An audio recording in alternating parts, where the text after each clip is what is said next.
Dalam sidang lanjutan kasus narkotika yang menyeret mantan Kapolres Bukit Tinggi AKBP Dodi Prawiranegara, ayahnya dihadirkan sebagai saksi meringankan pada Rabu 15 Maret.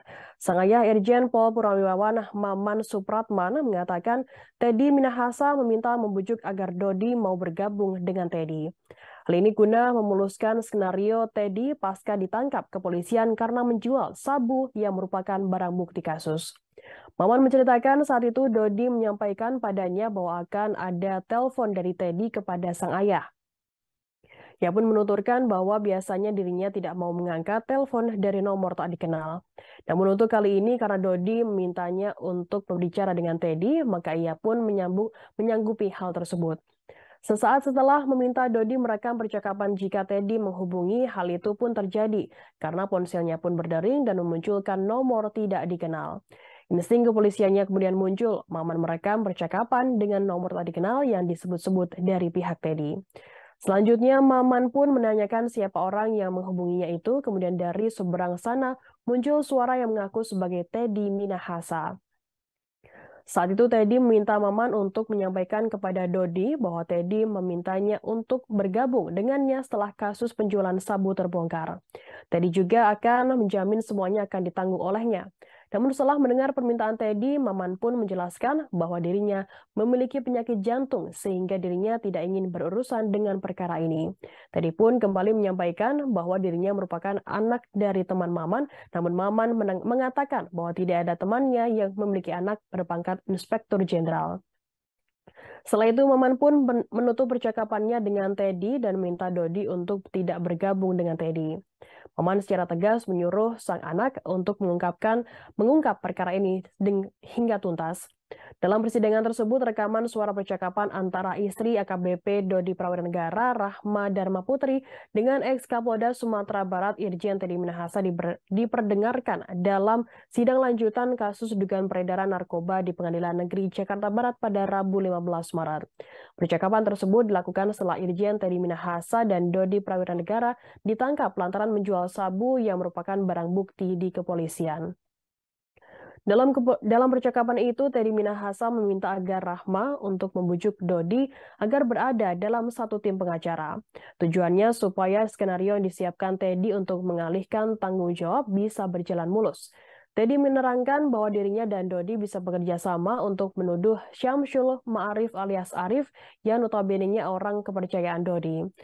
Teddy menyebut skenario ini bisa berjalan mulus jika Dodi berada dalam satu tim pengacara yang sama dengan dirinya. Ia pun menyebut jika dirinya dan Dodi ada dalam tim pengacara terpisah, maka akan menyulitkan skenario. Teddy juga khawatir dengan yang terjadi justru adalah saling menggigit antara dirinya dengan Dodi.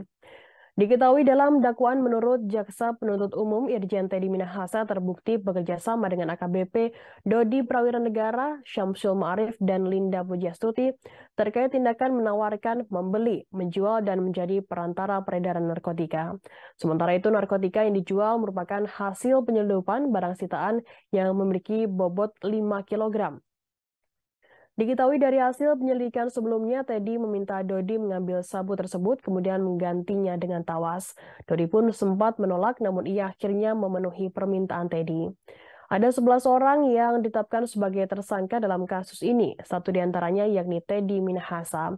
Sedangkan 10 orang lainnya diantaranya yakni AKBP Dodi Prawiranegara, Kompol Kasranto, Aibtu Janto Situmorang, kemudian Aibda Ahmad Darmawan Hendra, kemudian Ariel Firmansyah, Mai Siska, Linda Pujiastuti, Syamsul Ma'arif, dan Muhammad Nasir. Seluruh tersangka termasuk Teddy Minahasa dijerat pasal 114 ayat 2, subsidiar pasal 112 ayat 2, Jungto pasal 132 ayat 1, Jungto pasal 55 ayat Undang-Undang Nomor 35 Tahun 2009 tentang narkotika. Bapak sebenarnya memang mengenal orang yang disebut oleh Pak Teddy? Itu teman saya, satu letting. Jadi Pak almarhum Sugiri itu, almarhum Sugiri itu teman saya, bahkan sahabat saya lah. Anak yang dimaksud oleh Pak Teddy itu anak angkat atau beliau adalah anak? Dia mengaku anaknya Pak Sugiri. Mana percaya lah anak. Misalnya saya saja, kalaupun kawin begitu lulus akabri kawin, belum tentu anak saya jadi bintang 2 seperti itu. Kan nggak masuk akal. Pak, tapi sepengalaman Bapak sebagai anggota kepolisian berpuluh-puluh tahun begitu ya, apakah memang memungkinkan seorang anggota polisi menelpon melalui ketika dia sudah ditahan dan sebagainya kemudian menyampaikan hal tersebut ke Bapak? Ya buktinya sekarang bisa terjadi. Saja. Menunjukkan apa itu Pak yang dimiliki oleh Pak Teddy? Apakah artinya Pak Teddy punya power yang begitu besar? Bukan power, dia berusaha. Dia berusaha untuk menghubungi saya agar saya mengizinkan anak saya untuk bergabung. Pak, tadi kan di persidangan dikatakan Bapak meminta anak untuk merekam. Itu apakah udah ada antisipasi Pak akan ada hal seperti ini Pak? Kasus seperti ini? Saya dapat informasi dari anak saya bahwa sebentar lagi Pak Teddy Minahasa akan telepon Papa, Pak. Kalau ada telepon tanpa nama, angkat aja.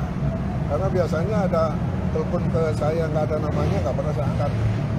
Maksudnya dari antisipasi merekam itu apa sudah menduga akan ada hal yang tidak wajar? Saya sudah pasti, naluri polisi saya keluar. Baik, saya rekam aja. Oke.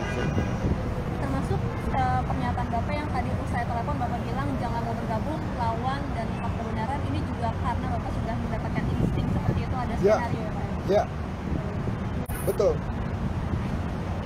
Saya langsung bilang sama istrinya, bilang sama Dodi ya, sama suamimu, jangan mau bergabung, lawan. Dari percakapan dengan Teddy Minahasa waktu itu, apa yang menurut Bapak paling aneh sehingga akhirnya Bapak menyuruh untuk jangan bergabung dan lawan? Ya dari awal saja sudah nggak benar lah. Dari awal tuh berarti ketika sudah dipaksa tapi bisa melevel begitu ya Pak? Terima kasih sudah nonton. Jangan lupa like, subscribe, dan share ya.